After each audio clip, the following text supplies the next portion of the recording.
Oh yeah, peace, love, light, and blessings, y'all. What's happening? It is your brother Key. Welcome to the workshop. To the inner workshop, y'all. So we are actually gonna be talking about something very, very, very, very, very, very, very important. I always say that. Everything I try to talk about is important. But today we are speaking specifically about changing your perspective. And when I mean changing your perspective, I mean having the ability to change your perspective, specifically that. Because when you're able to, when you're able to have the ability to change your perspective, you're able to utilize your logic and manage your emotions. So a main thing that, was very influential in the growth of my ability to manage and change my perspective was the battle that I had within myself of if my parents love me or how much do they love me. And I'm not gonna lie, it's been taking a few years, and it's still taking its time. It's still something that I'm learning how to get better in and just be able to have a better outlook on, because my parents are alive, but my relationship with them is I won't say that it's progressing or it's worse, or it kind of is what it is.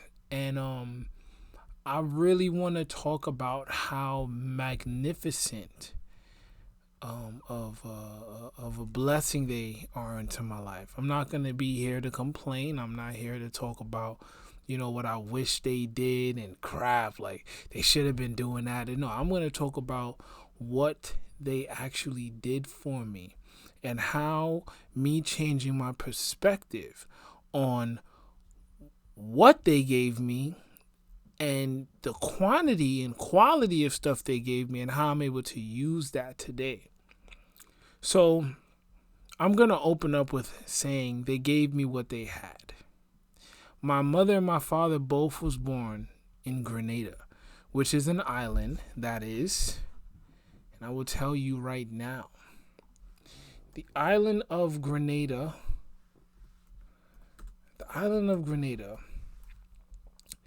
is approximately the size of Grenada. It's 132 square miles, if I'm not mistaken. 133 M12. So I'm pretty sure that's square, if I'm not mistaken.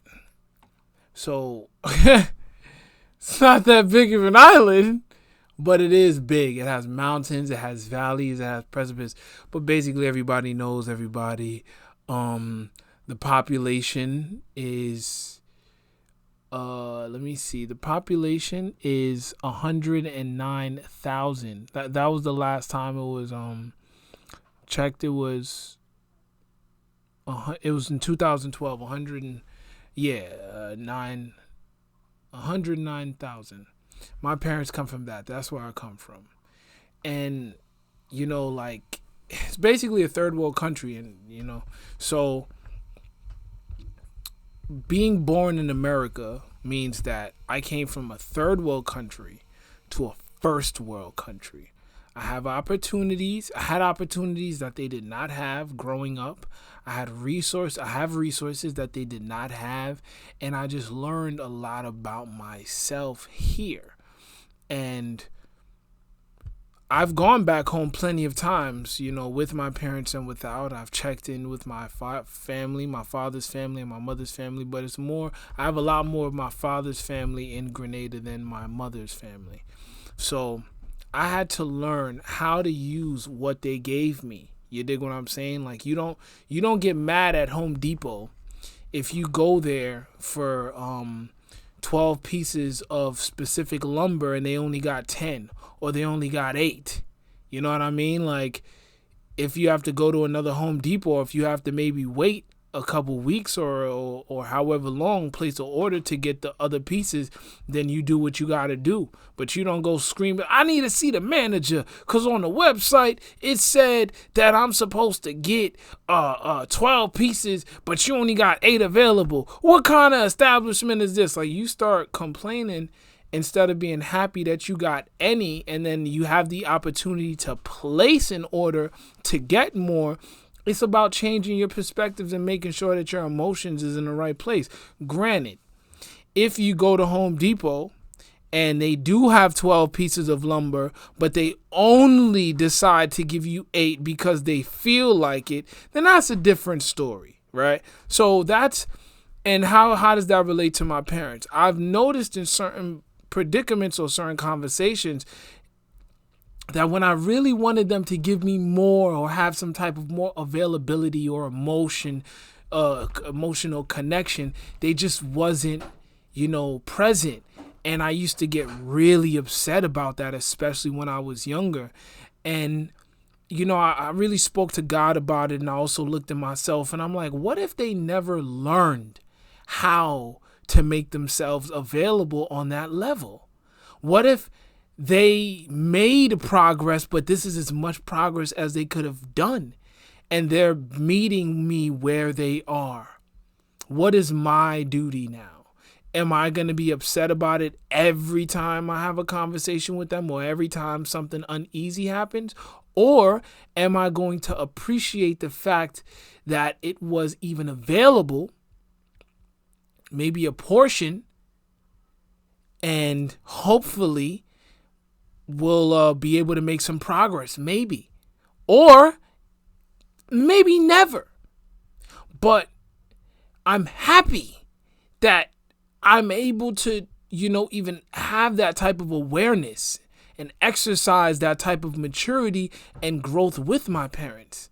Let me tell you something about my mom's too. My mom's is a very stern woman. Like, I'm talking about very, no nonsense, doesn't play around.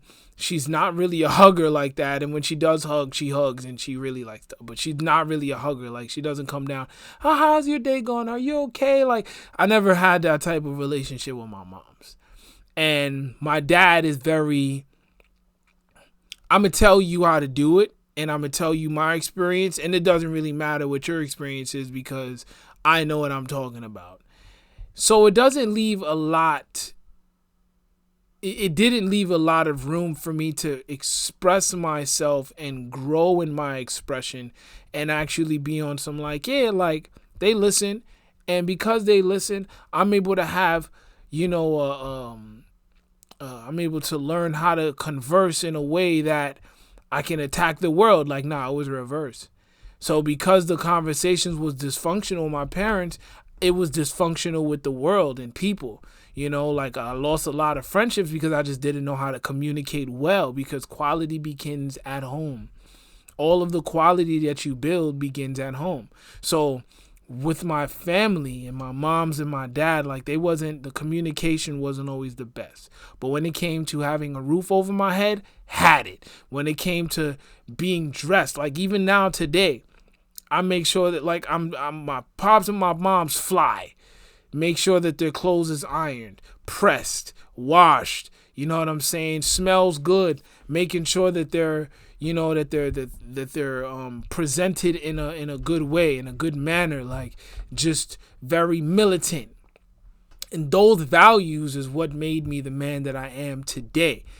And granted, there are some pieces that I wish I had or that I wish I was brought up with, but you can't get mad at the storm because it's blowing east instead of west. You dig what I'm saying? You can't get mad that the fire burned you when you was warned that it was hot after you got burned and you try to go touch it again. Meaning, if you've learned what, not the consequences, but how the motion of the ocean is, and you basically learn what it is. I learned my parents, it's I can't get mad at them anymore. If I get mad at them for them being them, that just makes me a buffoon, or it just makes me ridiculous. It's I'm gonna scream at a tree. for being covered in bark, and I'm gonna be mad if I jump in the ocean with full clothes and I'm wet when I step out. Like, who's really dysfunctional? So of course there are some things that just really blow my mind with my parents, but then when I look at it and the qualities that I've gotten from these beautiful parents of mine, my dad is a intellectual maniac. Like, he's smart, but he's also like a real man. Like, he knows electricity. He can build, he can break, he can align, he knows how to measure. He's a man's man. My pops is a man, but he's also soft. But he wasn't always like that. I don't know when he turned into that type of man, but he was not always like that. Because when I went and I spoke to my uncles in Grenada, he told me, one of my uncles specifically was like, "Oh, your pops was like a killer. He was crazy. He was with he would fight anybody at any time if he was pissed off. He was crazy." And my pops doesn't really reflect that. He's a doctor in theology, So he changed his life, and I'm pretty sure he probably did some things that he wasn't so proud of, so he decided to switch his identity.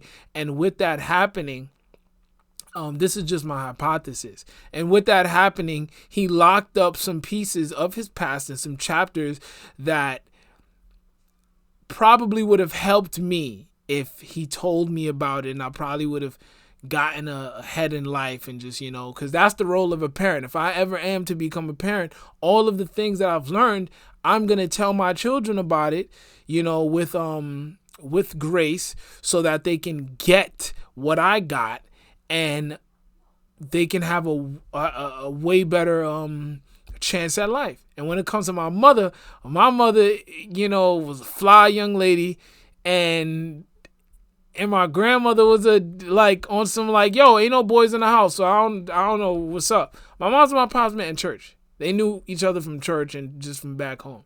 So the way they got married and how it got together, it was like, it was wild. But all of that to be said,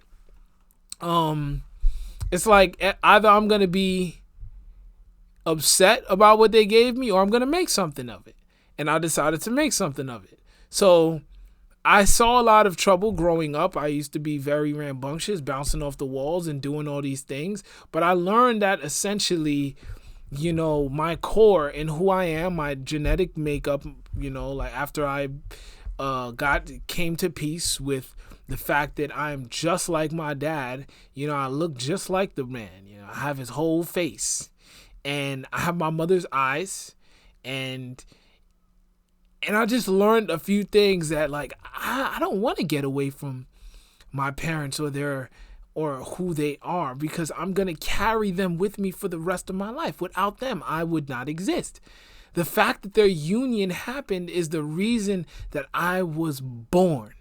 So being grateful and accepting that magnificent reality is the reason why I am able to truly just be at peace with them, by appreciating them and loving the fact that they even existed to bring me into existence. I don't have to like everything that they do. Hating somebody and hating how they treat you or hating the things that they do is completely different. So I don't hate my parents, but I've had some very harsh feelings towards some of the things that they've done, in communicating with me. I've had beef with their communication with me. But again, if that's their capacity, that's their capacity. I can't get mad at a bottle of water if it only carries 16 ounces and I want a gallon. I cannot get mad at that bottle of water. I can't get mad at it. So I've learned, and I also suggest that in some things in your life, check the capacity. Have a perspective switch. Like, is that actually the capacity that I can get from this? You don't yell at a toddler if they don't know how to walk. You're excited when they do walk. So when I have a conversation with my parents and it's good, I'm happy. I'm like, okay, that went well. It's like I'm proud of them. So it's kind of, it's all about perspective. And I'm gonna say something. I'm gonna speak about this the specific scripture that I have here today from the master teacher himself, my man. You know him by Jesus, you know what I'm saying? That's one of his names. But that being said, Matthew chapter 15, verse 11. It is not what goes into the mouth of a man that makes, excuse me.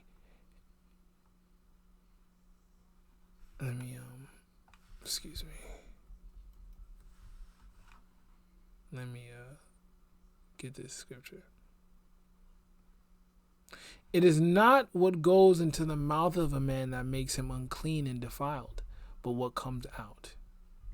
So what I get from that, my interpretation of that, and how I use this scripture, the information that I was given by my parents, the things that I learned from them, I choose to speak love, to speak greatness and positivity, but also have a realistic point of view that not everybody, even my own parents, is going to maybe love me and care for me the way I want or that I desire.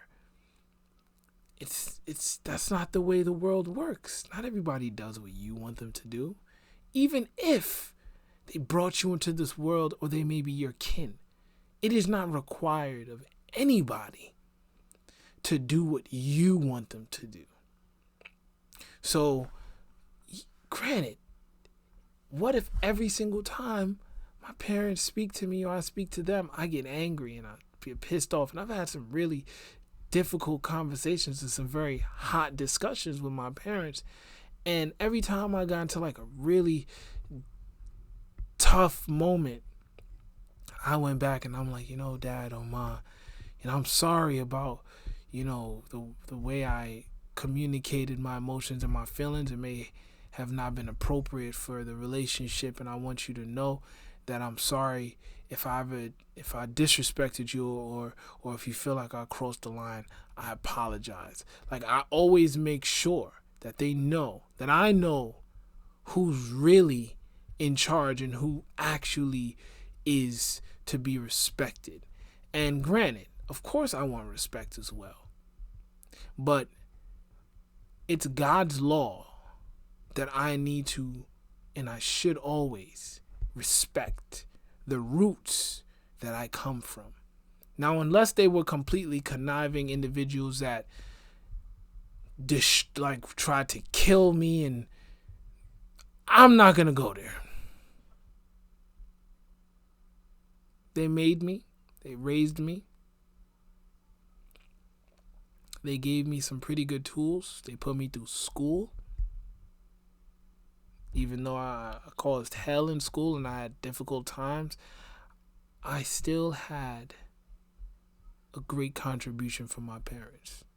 And that's the perspective that I choose to look at. I could look at what I have or what I didn't get. I can be bitter or I can be bold with my blessings. It's up to me.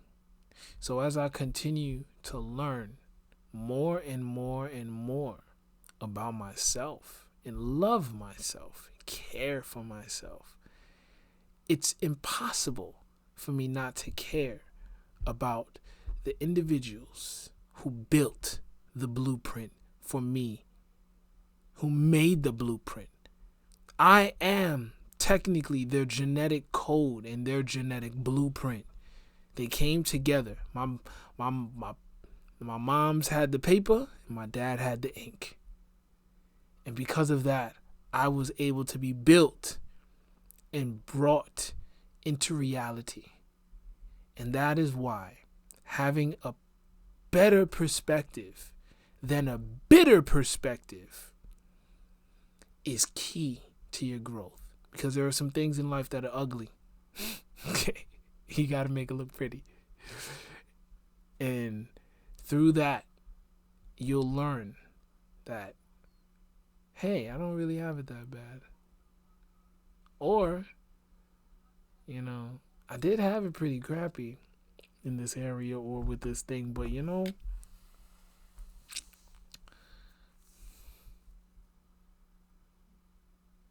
I'm glad I even had it. So that's what we here to we was here to talk about the inner. That's something before jumping in with these conversations. I just wanted to give praise and credit where it's due, because your boy got some style, and I'm pretty swaggy if I say so myself. With all my dents and bumps and stuff like that. I think I have a picture of my dad when I had my car accident. There's this picture, and I used to say, my dad wasn't there, and my mom's was there. My dad was there for a very short time. He probably couldn't handle it. I'm not exactly sure. Even though he did handle it because he was there. He showed up when I was incapacitated and I was busted. That was my dad when I was in my most weakest moment. You see the date, March 28th, 2015. That's my dad right by my side. So it's come on, man. You either cry about it or appreciate it. You know what I mean? There's another picture of me and my dad. You know what I mean? And last but not least, that's what he looked like when he was younger. So all of that being said, because him and my mom's came together, I'm here. So listen, y'all, I'm grateful. I'm very grateful. And though I'm walking through this thing called life, and sometimes it just feels like I'm lost and I don't know how the heck I'm gonna make it to next year or next month or whatever. Now these days, it's like I'm gonna make it as far as I can, as far as my mind, body, and spirit will carry me. And I'm grateful that I was given the materials and the water and the fire and the metal, the wood, the strength, the elements of life itself. And I'm here. Thank my parents and most of all, the Most High. I'm grateful. And I choose that perspective. And being able to even see that view is a blessing in and of itself. Because some people can't escape hell and they made it their home. Nah, I choose heaven, baby. And with heaven comes a certain perspective and a certain mindset and a certain level of peace and humility. And with my parents, I'll always take the humility. Unless I'm really upset about something, I gotta say how I feel. But yeah, my mustache always grows in this weird spot when I cut it. Anyway, y'all, thank you for joining, and yeah, I love y'all. And yeah, just choose a different perspective. Instead of being bitter, be bold. And I guarantee you, it'll work. Stay blessed and less stressed. Peace out from the Inner Workshop.